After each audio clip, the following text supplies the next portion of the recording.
అందరికీ praise Lord. Very good morning to all of you. ఎలా ఉన్నారు? మీరు ఎక్కడున్నా ఆయన స్మరణ తెచ్చుకోండి. ఆయన నామాన్ని మీరు జ్ఞాపకం చేసుకోండి. మీరు ట్రైన్లో ఎక్కినా, ఫ్లైట్లో వెళ్ళినా, కారులో వెళ్ళినా, బైక్ మీద వెళ్ళినా, బస్సులో వెళ్ళినా, రిక్షాలో వెళ్ళినా, ఎక్కడ పోయినా కూడా ఆయన నామాన్ని స్మరణ తెచ్చుకోండి.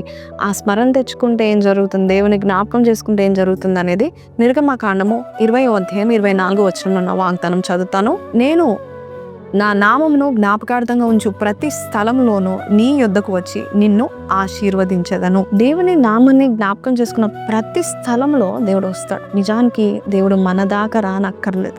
దీవించబడును గాక అని దేవుడు చెప్పేస్తే జరుగుతుంది. కానీ మన ప్రభు ఎంత ప్రేమ గల దేవుడు, ఎంత వాత్సల్య సంపూర్ణుడు అంటే చూడండి, ఈ సూర్యుని చేసినప్పుడు దేవుడు వెలుగు కలుగును గాక అన్నాడు. ఎక్కడున్నాడు అక్కడ నుండి అన్నాడు, వెలుగు వచ్చేసింది. కానీ తన ప్రజలను, నరమాతృలైన మనల్ని, తన రూపంలో కలుగజేసిన మనల్ని దేవుడు ఎంత ప్రేమిస్తున్నాడంటే, నువ్వు ఎక్కడైతే ఆయన నామాన్ని నువ్వు జ్ఞాపకం చేసుకుంటావు అక్కడికి వచ్చి మరి దేవుడు దీవిస్తూ ఉంటాడంట. ఒక మనిషి వచ్చి మన ఇంటికి వస్తే అది ఏ రకమైన ఆశీర్వాదం ఉంటుందో మనకైతే తెలియదు. కానీ దేవుడు మన ఇంటికి వస్తే, లేక నువ్వు ఇంట్లో ఉన్నావా, ఆఫీస్లో ఉన్నావా, ప్రయాణం చేస్తున్నావా, వేరే ఊర్లో ఉన్నావా, మీటింగ్లో ఉన్నావా, ఇంటర్వ్యూలో ఉన్నావా, నువ్వు ఏ పరిస్థితిలో ఉన్నావా, ఈరోజు నువ్వు ఎక్కడికి వెళ్ళినా కూడా, ఈ మాసం అంతా నువ్వు ఎక్కడికి వెళ్ళినా కూడా, ఈ సంవత్సరం అంతా నువ్వు ఎక్కడికి వెళ్ళినా కూడా ఆయన నామాన్ని నువ్వు జ్ఞాపకం చేసుకో. ఈ క్రిస్మస్ ఈవెంట్స్లో మనం ఉంటున్నాము. చాలా ఈవెంట్స్ జరుగుతూ ఉంటున్నాయి కదా.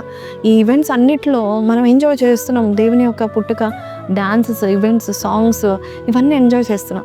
కానీ ఆ స్థలంకి వెళ్ళిన ప్రతిసారి నువ్వు ఆయన నామాన్ని జ్ఞాపకం చేసుకో.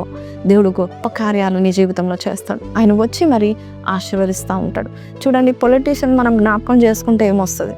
పొలిటీషియన్ మన ఇంటికి వచ్చినా కూడా ఒక మాట జారీ చేసినా, ఒక మాట ఇచ్చినా అది చేస్తాడో లేదో మనకైతే తెలియదు. కానీ మన ప్రభు ఈ మాట జారీ చేశాడు, ఈ మాట విడుదల చేశాడు. నేను నీ దగ్గరికి వచ్చి దీవిస్తానని. Don't forget his presence. You call upon his name. దేవుడిని మీరు పిలవండి, దేవుడు ఖచ్చితంగా వచ్చి నువ్వు ఎక్కడున్నావు, ఏ పని చేసినావు, నువ్వు జ్ఞాపకం చేసుకుంటే చాలు. ఆయన దీవించే దేవుడు సేవకులను దేవుడు ఎందుకు ఎక్కువగా దీవిస్తాడంటే, వారు ఎక్కడికి వెళ్ళినా దేవుని నామాన్ని జ్ఞాపకం చేసుకుంటారు.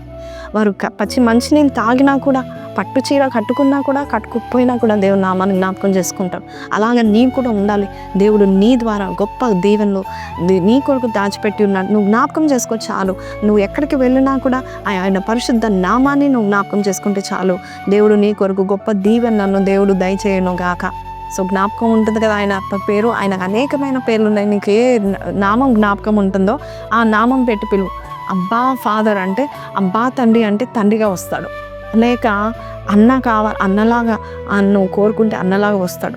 లేదు, దేవుడు రక్షకుడుగా రావాలంటే వస్తాడు. అలాగే రాఫాగా రావాలి, స్వస్థపరిచే దేవుడుగా, డాక్టర్గా, పరమ వైద్యుడిగా వస్తాడు. నువ్వు ఎలా కోరుకుంటే అలా వస్తాడు. కాబట్టి చిన్న ప్రార్థన చేస్తాను.